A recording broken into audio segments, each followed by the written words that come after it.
आज के इस लेक्चर में हम परमेबिलिटी के ऊपर कुछ न्यूमेरिकल्स डिस्कस करेंगे। जो पहला न्यूमेरिकल है, इसमें आपको निकालना है coefficient of permeability. Coefficient of permeability में यानी कि के निकालना है सॉइल सैंपल का, और इसकी जो हाइट है वो 6 सेंटीमीटर है। एरिया जो सॉइल सैंपल का है 50 सेंटीमीटर स्क्वायर है, और क्वांटिटी ऑफ वाटर जो पास हो रही है वो हो रही है 430 ml इन 10 मिनट्स, और जो कांस्टेंट हेड है वो है 40 सेंटीमीटर। यानी कि ये जो डेटा आपको मिला है ये कांस्टेंट हेड परमेबिलिटी टेस्ट से मिला है। सेकंड पार्ट में है ओवन ड्राइंग पे जो टेस्ट स्पेसिमेन है उसका मास जो है वो है 498 ग्राम, और जी की value specific gravity of soil solids दिया हुआ है 2.65। आपको निकालना है सीपेज वेलोसिटी वीएस। तो क्या क्या दिया हुआ है गिवन में?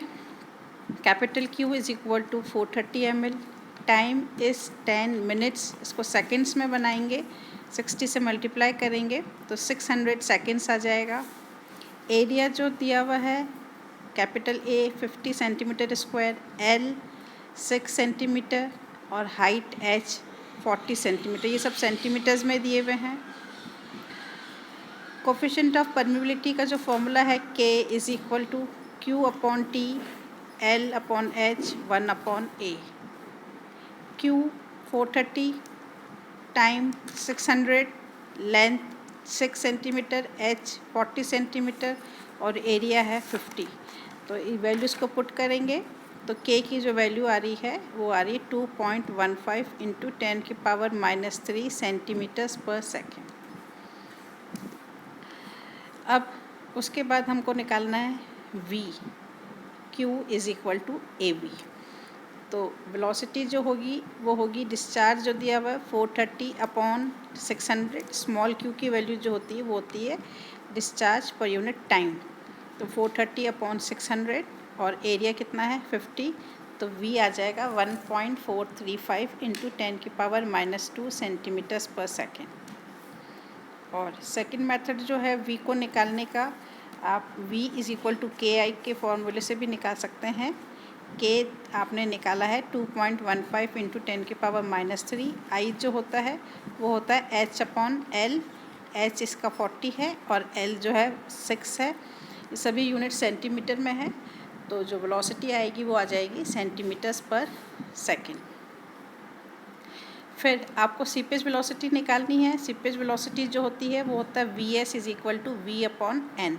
तो मुझे पहले वी तो मैंने निकाल लिया है, अब हमको निकालना है N, porosity.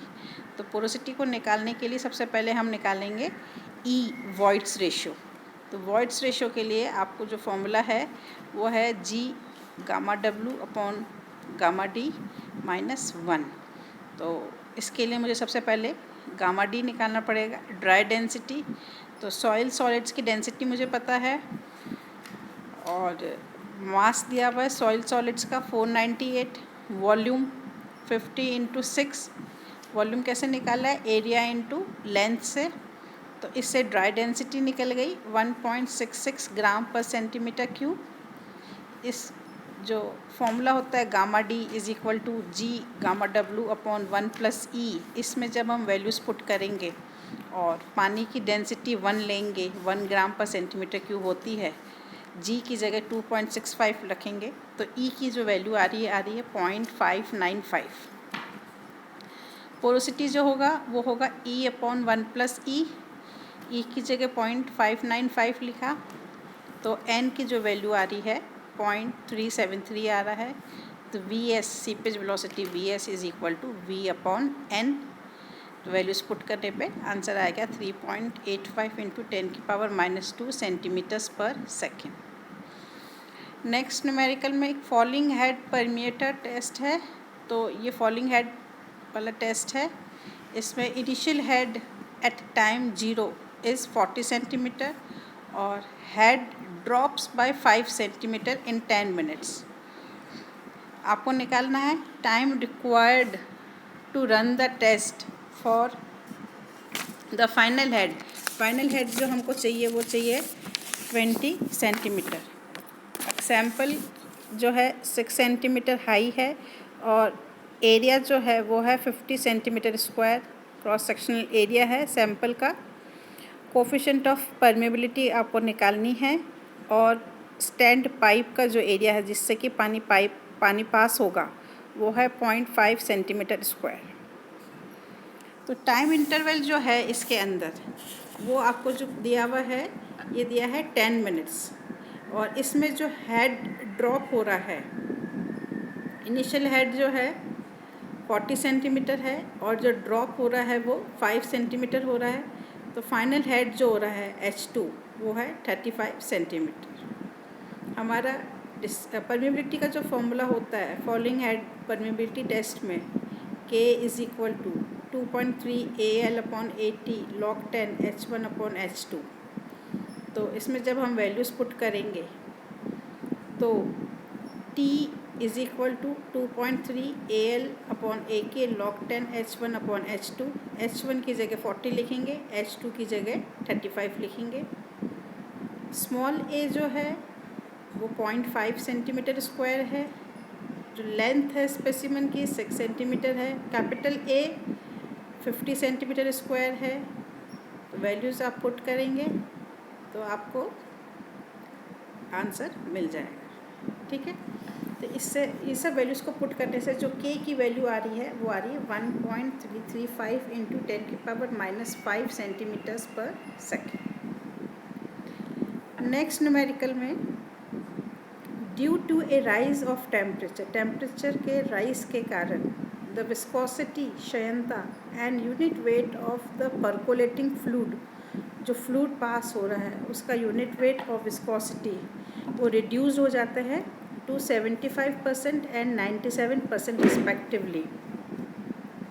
Other things being constant, बाकी चीज़ें कांस्टेंट रखी हैं हमने। सिर्फ टेम्परेचर के राइज के कारण जो फ्लूड है उसकी प्रॉपर्टीज़ में चेंज आ रहा है, उसकी viscosity and unit wait change हो रहा है।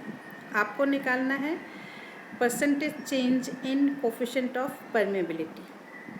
तो आपको जो फॉर्मूला पता है उसके हिसाब से K जो है डायरेक्टली प्रोपोर्शनल होता है γW/η के, और ये हमने ये फॉर्मूला लिया है। तो K is equal to A γW/η और K1 जो होगा, जो चेंज वाली वैल्यू आएगी वो हो जाएगा A γW1/η1। γW1 जो है वो है 97% रिडक्शन है, तो 0.97 γW और η1 जो है 0.75 ईटा है। वैल्यूज़ को पुट करेंगे तो K1 is equal to γW1/K η1 γW।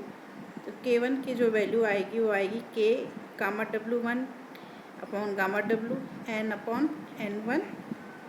तो K की वैल्यू जो आ रही है K1 1.295 K आ रही है, यानी कि परमेबिलिटी के अंदर राइज हो रहा है 29.5% राइज है। नेक्स्ट न्यूमेरिकल में एक कांस्टेंट हेड परमेबिलिटी टेस्ट है जिसके अंदर जो सैंपल है, सैंड सैंपल है, उसकी जो लेंथ है वो है 16 सेंटीमीटर और उसका जो एरिया है वो है 60 centimetre square cross sectional area है। पोरोसिटी जो है N1 वो 40% है और जो हेड है कांस्टेंट हेड H वो 30 सेंटीमीटर है। Discharge 45 centimetre cube in 18 seconds. आपको निकालना है K कोफिशिएंट ऑफ परमेबिलिटी और you have to find discharge velocity and seepage velocity during the test। और आपको permeability of the sand भी निकालनी है जब porosity 35% हो। तो K is equal to Q/T L/H 1/A, ये फॉर्मूला हम लेंगे। जो कैपिटल डिस्चार्ज है वो 45 सेंटीमीटर क्यूब है, टाइम जो है वो है 18 seconds, length of the specimen जो है वो 16 है, हेड जो है 30 centimetre, area 60 centimetre square. Values को पुट करेंगे, K आएगा 2.22 into 10⁻⁻² centimetres per second discharge velocity v is equal to K I होता है। आई की जगह आप लिखेंगे h अपॉन एल, h 30 और l जो है 16 है। वैल्यूज़ को पुट करके v निकाल लीजिए। सीपेज वेलोसिटी का जो फॉर्मूला है वो है V S is equal to V upon N. तो n की जगह आप लिखेंगे 40% है तो 0.4 लिखेंगे, तो इससे वी एस आ जाएगा 10.42 इंटू 10⁻⁻2 सेंटीमीटर्स पर सेकेंड। फिर आपको निकालना है परमेबिलिटी।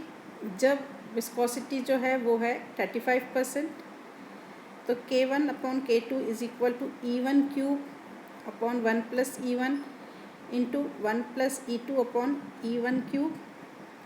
तो ये वैल्यूज़ जब हम पुट करेंगे E1 और इसकी जगह हम लोग लिख लेंगे N1 cube upon 1 minus N1 square divided by N2 cube upon 1 minus N2 का स्क्वायर। तो K2 की जो वैल्यू आएगी तो आएगी 1.26 into 10⁻⁻2 centimetres per second. Next numerical में आपको निकालनी है, एक परमिटिविटी टेस्ट किया गया है सॉइल सैंपल पे under different voids ratio and different temperatures. तो ये डेटा दिया हुआ है, वॉइड्स रेशियो दिया है 0.65, टेम्परेचर 25 डिग्री सेंटीग्रेड, के की वैल्यू है 0.4 into 10⁻⁻4 centimetres per second. Second result में ई की वैल्यू है 1.02, टेम्परेचर है 40% और के की जो वैल्यू आ रही है वो 1.9 इंटू 10⁻⁻4 है। आपको निकालना है coefficient of permeability 20 degree centigrade पे और वॉइड्स रेशियो है 0.8 और पानी की फिज़िकल प्रॉपर्टीज़ दी हुई है 20 डिग्री सेंटीग्रेड पे viscosity and gamma W, 25 degree centigrade पे विस्कोसिटी ईटा और रो डब्लू है। ऐसे 40 डिग्री सेंटीग्रेड पे भी दिया हुआ है। तो हमको जो फॉर्मूला पता है वो है K1 upon K2 is equal to rho two and eta 2 gamma W1 upon N1 upon gamma W2। तो हम इन वैल्यूज़ को पुट करेंगे, ईटा 2 गामा W1 ईटा 1 और गामा W2 की वैल्यूज़ पुट करेंगे तो इससे हम लोगों को वैल्यू K की मिल जाएगी। फिर K2 की वैल्यू जब हम निकाल लेंगे इससे वो आ जाएगी 1.239 इंटू 10⁻⁻4 सेंटीमीटर्स पर सेकेंड। फिर सेकेंड पार्ट में हमको करना है you have to convert this values for a voids ratio of 0.8। हमको 0.8 के वॉइड्स रेशियो पे चाहिए, तो E cube upon 1 plus E, यहाँ पे हम लोगों को ई की जगह 0.8 पुट करेंगे तो 0.284 आ जाएगा। और जब ई की वैल्यू 0.65 है तब जो आएगा वो आएगा 0.166 और ई की वैल्यू जब 1.02 है तो वैल्यूज़ पुट करने पे ई क्यूब अपॉन 1 प्लस ई की जो वैल्यू आएगी वो आएगी 0.525। तो इसकी हेल्प से आप के की वैल्यू कोफिशिएंट ऑफ परमेबिलिटी निकाल लेंगे।